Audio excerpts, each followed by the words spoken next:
Cornélio, ele era um homem muito temente a Deus, né? Fiel, que tinha bastante fé também.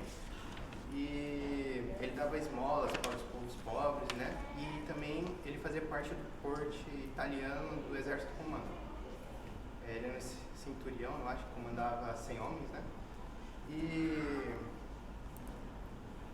ele sendo um homem muito bom, Deus reconheceu aquilo e um certo dia, na hora nona, que acho que é 3 horas da tarde, 3 horas da tarde, Cornélio estava para já orar e ele teve uma visão. E nessa visão vinha um anjo que dizia para Cornélio que ele fosse a Jope e buscasse por Simão, Pedro, né? E na casa continuou Simão, Pedro. Aí então, após isso, após a visão acabar, Cornélio não pensou 2 vezes, já mandou os seus soldados, os seus serviçais lá buscar Pedro, né? E a gente percebe aí que devemos agir como Cornélio agiu agora, porque às vezes Deus manda algo para a gente fazer e a gente pensa, a gente se questiona para ver se a gente realmente vai fazer aquilo. E Cornélio mostra que ele não pensou 2 vezes e fez o que Deus mandou. E que eu acho que a gente também tem que pegar um pouco essa coisa que Cornélio fez. E após um dia do serviçais do Cornélio indo até Jope buscar Pedro, Pedro estava subindo ao terraço na hora nona também para iniciar a sua oração. E ele estando com fome enquanto preparavam comida para ele no terraço acaba tendo uma visão também. E nessa visão vinha um lenço de 4 pontas descendo do céu. E em cima desse lençol vinha todos os animais quadrúpedes, répteis. E vinha uma voz para Pedro dizendo: Pedro, levante-te, mata e come. Aí Pedro ele nega, né, dizendo que na minha boca jamais entrou alimento comum e impuro. Então a voz logo em seguida fala: não chame de comum aquilo que Deus purificou. Isso se repetiu 3 vezes. E incrível que é uma coincidência, porque Pedro negou Jesus 3 vezes, disse que amava Jesus 3 vezes, né? E acabou tendo também a visão 3 vezes. E enquanto ele estava atordoado, tentando entender o significado da visão, os homens de Cornélio já estavam batendo na porta da casa. E Deus então fala com Pedro naquela hora: eis que 3 varões te buscam. Dessa aí se apresente aos estrangeiros, né? Aí então Pedro obedece a Deus e vai lá se apresentar aos 3 varões. De novo 6. Eu não sei. Aí então, quando Pedro se apresenta, os homens de Cornélio, eles falam, né, que Cornélio queria a presença de Pedro lá em Cesareia. Aí então os homens entram na casa lá e passam uma noite. Aí no segundo dia Pedro já vai então para a casa de Cornélio. Chegando perto da casa de Cornélio quando ele chega lá, o Cornélio vai recebê-lo e se prostra diante aos pés de Pedro e o adora. Mas logo em seguida Pedro já levanta ele e diz: se levante, eu ainda sou homem. E a gente também percebe aí que toda a glória e a adoração tem que dar somente a Deus, não aos homens, né? Amém. E que Cornélio também se prostrou diante de Pedro, por causa que talvez seja um costume romano da época de adorar o imperador, de se prostrar diante do imperador. Então, meio que Cornélio vai agir meio que dessa maneira com Pedro. Mas logo em seguida, Pedro, quando entra na casa de Cornélio, ele já diz: não é dos costumes dos judeus entrar em casa de estrangeiros, porque sempre foi judeus com os judeus, né?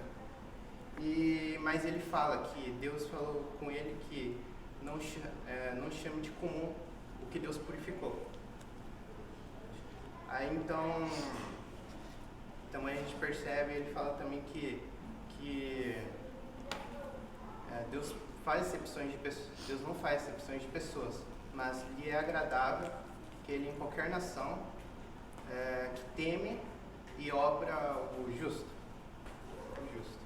E também que a visão de Pedro significava que o evangelho não foi feito para só o povo judeu, que os judeus eles tinham uma visão de que eles eram os privilegiados e que somente eles eram dignos da salvação.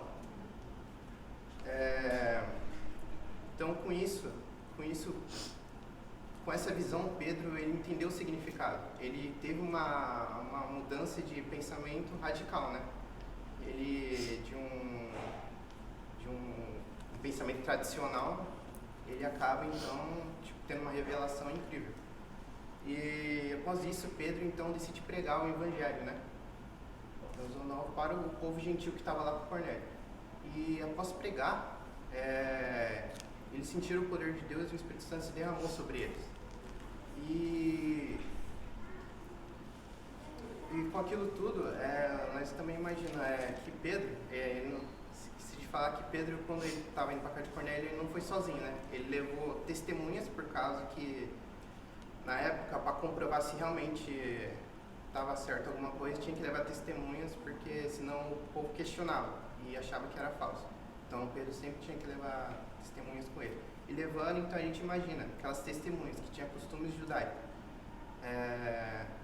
bem religioso. E a gente então vê, eles acabam vendo o povo o Espírito Santo se derramando sobre ele, igual aconteceu em Pentecostes, quando o Espírito Santo se derramou sobre toda a humanidade, ainda, mesmo que tinha se derramado sobre toda a humanidade, os judeus ainda tinham o pensamento de que era só eles poderiam receber o Espírito Santo.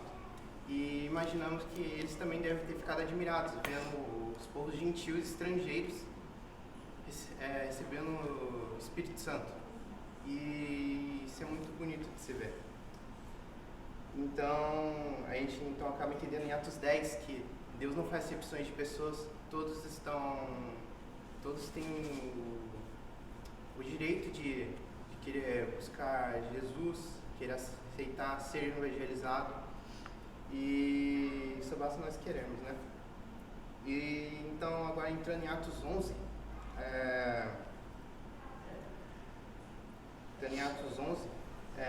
quando Pedro voltou para a cidade que ele estava, os judeus da circuncisão que ficavam ali questionaram Pedro, dizendo por que você se junta à casa de gentios, por que você se misturou com aquele pessoal? E Pedro então ele se explicou, contou toda a história que aconteceu, que ele teve a visão e que ele pregou o evangelho para os gentios estrangeiros. E nisso, os próprios judeus que estavam com ele na circuncisão lá, eles ficaram maravilhados. Eles adoraram a Deus, falaram o nome de Deus, e que até os gentios deu Deus o arrependimento para a vida. E todos eles ficaram maravilhados com aquilo também. Então a gente também vê o poder da revelação de Deus. Porque se até o povo lá, que os judeus eram meio que cabeça dura para aceitar as coisas, né? E Pedro conseguiu convencer eles. Eles conseguiram entender que o evangelho era acessível para todo mundo. E isso foi muito bom, né? E continuando, né?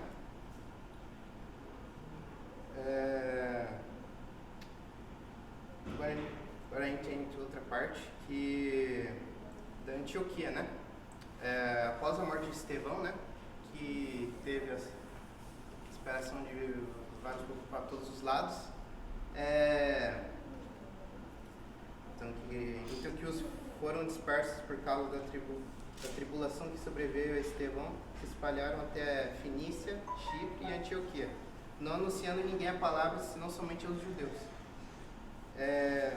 Mas alguns deles, que eram de Chipre e de Cirene e que foram até Antioquia, falavam também aos gregos, anunciando-lhes o evangelho do Senhor Jesus.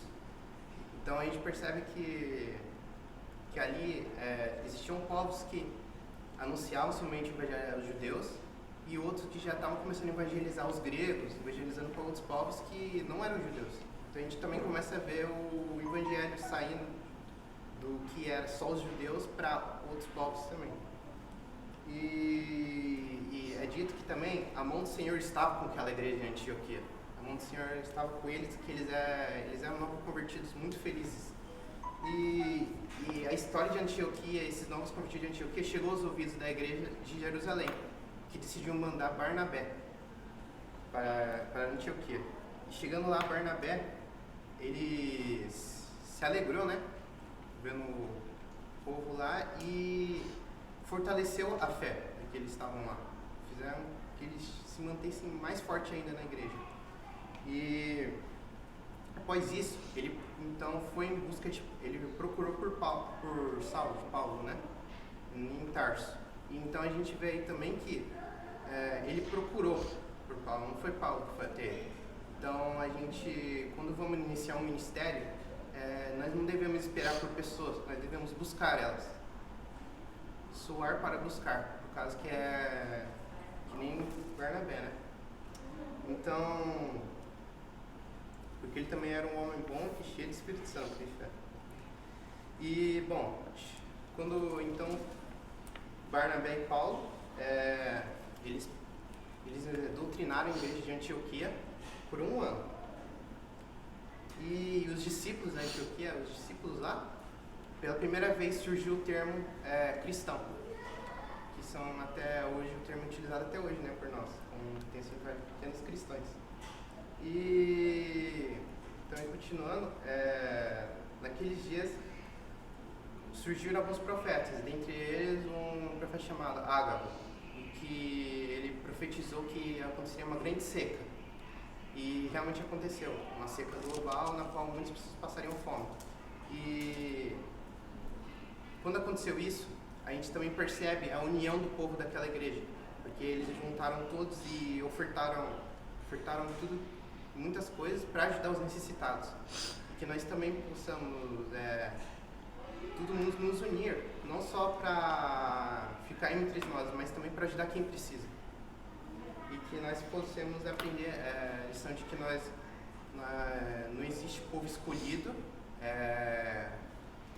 para ser salvo, e que todos têm acesso à palavra de Deus. E que devemos manter unidos e ajudar sempre os necessitados. Amém.